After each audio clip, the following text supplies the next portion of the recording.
masyarakat maupun sekolah itu tidak memiliki aturan, bagaimana? Akan kacau, Bu. Ya, Mereka tumbuh-tumbuhan Iya, ribut. benar. Karena aturan dibuat untuk Tidak ada kehidupan masyarakat. iya, pintar anak-anak ini semuanya.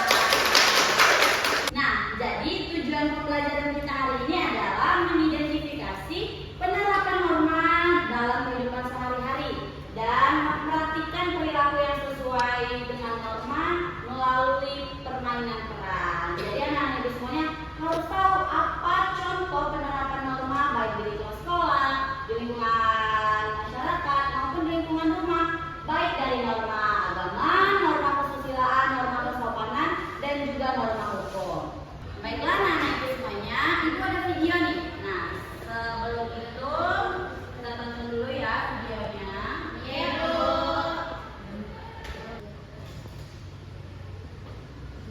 Ibu kira-kira Kata, habis ini pelajaran apa?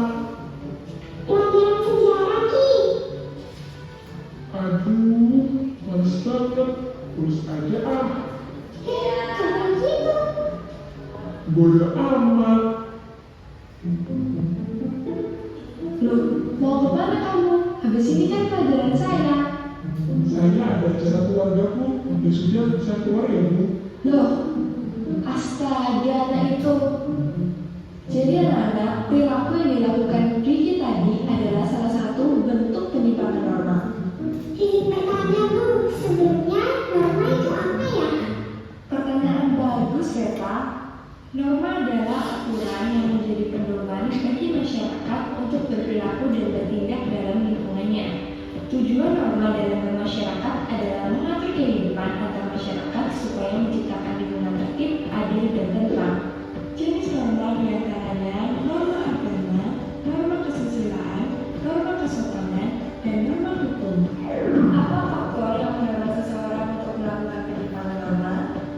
Di antaranya ada faktor objektif yang berasal dari diri sendiri, seperti menyepelekan norma-norma yang ada di sekitar, dan faktor subjektif yang berasal dari lingkungan, seperti tidak serasinya hubungan orang tua dan anak, dan bisa dari pergaulan bebas.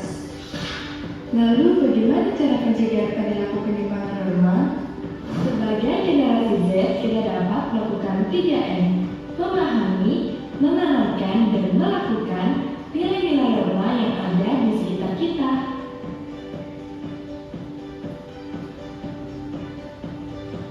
Nah, bagaimana? Apa kalian sudah memahami norma-norma yang ada? Iya, kamu paham. Semoga teman-teman yang menonton juga paham mengenai norma yang ada di sekitar.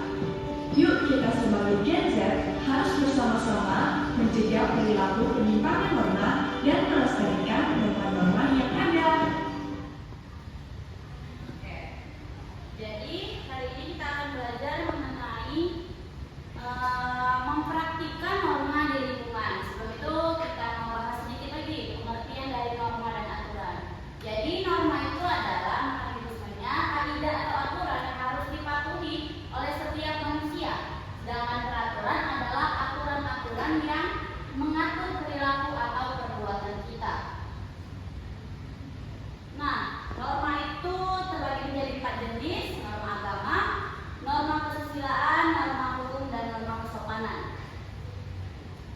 Ciri-ciri norma yang pertama biasanya berbentuk tidak tertulis, bersifat mengingat dan memiliki sanksi bagi anggota masyarakat yang melanggarnya, merupakan hasil permufakatan para anggota masyarakat. Maksud yang nomor 3 adalah merupakan hasil musyawarah dari anggota masyarakat atau hasil kesepakatan. Dan yang keempat, wajib dipatuhi oleh setiap anggota masyarakat. Wajib dipatuhi artinya norma itu tidak boleh dilanggar. Dan yang kelima, bersifat dinamis, artinya dapat mengalami perubahan sesuai dengan perkembangan masyarakat. Ibu mau bertanya, Bu. Iya, Nak. Kalau misalnya kita melanggar norma itu gimana, Bu? Nah, setelah ini kita akan pelajari apa saja sanksi bila kita melanggar setiap norma. Sebentar ya. Ya, Bu. Yang pertama yang akan kita bahas adalah norma agama. Jadi norma agama itu adalah kaidah-kaidah atau pengaturan hidup yang berasal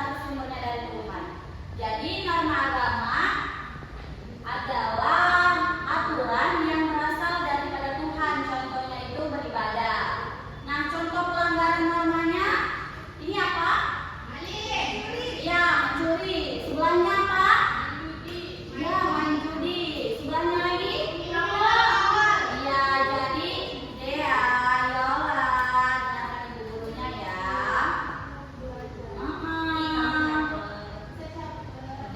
Udah. Yang mendengarkan aja belum tentu mengerti, apalagi tidak mendengarkan. Nah, contoh nota agama ada beribadah dan contoh pelanggarannya ada mencuri, bermain judi, dan meminum minuman keras. Selanjutnya, melaksanakan anjuran agama. Contohnya berbuat baik, berteman dengan siapapun, tidak boleh membeda-bedakan teman ya. Nah, kalau tadi kita bertanya apa sanksinya ini? Kalau kita melanggar norma agama, sanksinya adalah dosa. Iya, dosa. Itu nanti di kalau tadi seperti Fandi kan dia dosa kan dia menghina-hina. Iya. Padahal cuma minum ya, Bu ya. Tidak boleh ya, sama saja. Oke, selanjutnya norma kesusilaan. Norma kesusilaan yaitu norma yang lahir dari hati nurani manusia. Contohnya apa?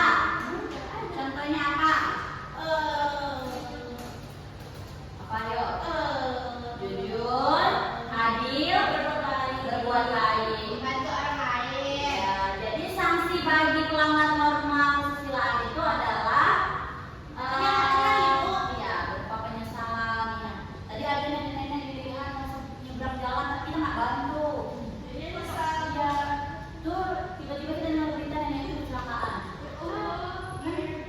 Tadi kenapa aku nggak tolong gitu? Nah, selanjutnya yaitu norma hukum. Norma hukum merupakan ketentuan yang dibuat atau ditetapkan oleh pemerintah atau lembaga yang berwenang. Contohnya, ya ibu bertanya. Contoh yang membuat normanya siapa?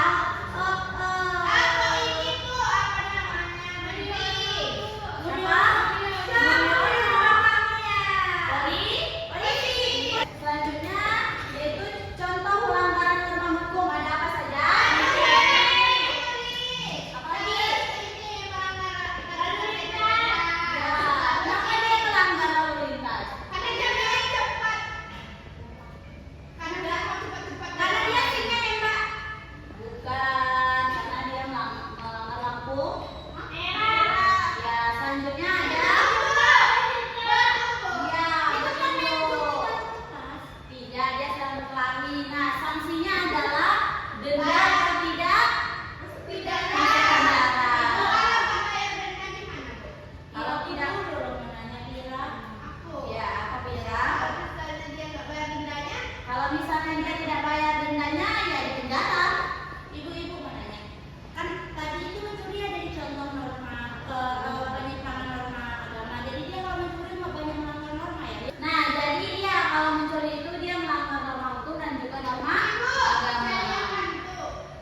Jadi ya, tidur jam berapa semalam nak? Begadang lah ya. Jangan begadang ya, nggak bagus kata ibu.